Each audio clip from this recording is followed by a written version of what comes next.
Coach, what's the vibe heading into next week? What's kind of been what you've been talking around the clubhouse? Well, it's right in the midst of finals, so I am no help to that. Not good at algebra, but I think we're just managing stress right now. And what we have seen, I took 5 girls over to Whispering Pines yesterday. We have a lot of girls playing traditions, morning and afternoon, depending on their schedule. And what we've seen is looks just as good as it did when we left Birmingham. So it's one of those things, we can't get to San Antonio fast enough and turn them loose, but we've got some things, some tests to pass before we get there. But everybody's doing great. We can't get there fast enough.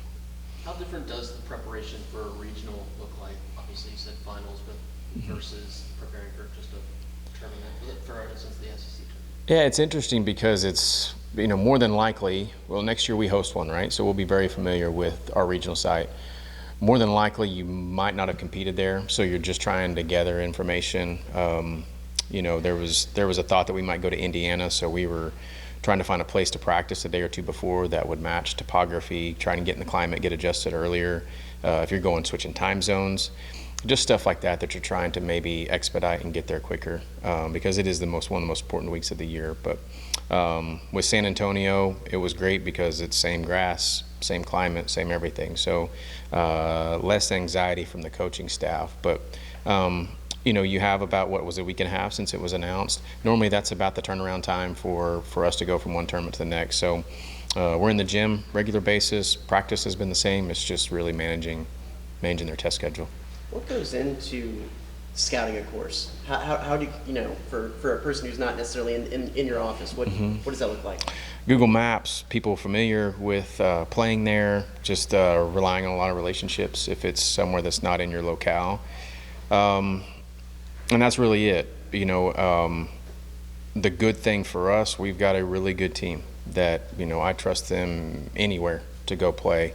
Everybody normally just gets one practice round and you figure it out from there.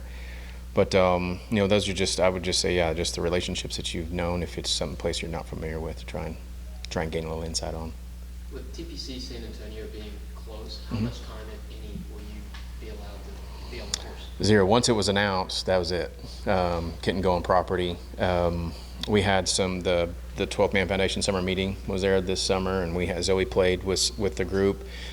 Jenny and Haley have played junior tournaments there, so just as much as anybody, we have some young ladies who are familiar with it. But it's the thing that I would say about TPC San Antonio. It's on TV with the Valero Texas Open, so 18 is going to be a familiar hole, par 5 with water on it. But they can go back and look at that stuff, but most of the girls are pretty easy. We show up, they figure out a game plan, they go execute. So it's less is probably more when it gets to this time of year. How much of that experience from last year do you think is going to help this year? It's helped all year, I think. It's the interesting thing last year, maybe we caught some people by surprise, not losing anybody when September started. There was no surprise, and maybe we had a little bit of a target on our back, and I think the young ladies have handled that really well. You get the experience from, the first term of the year, we were playing with the #1 team in the country, Stanford at Pebble Beach, and really going toe-to-toe with them.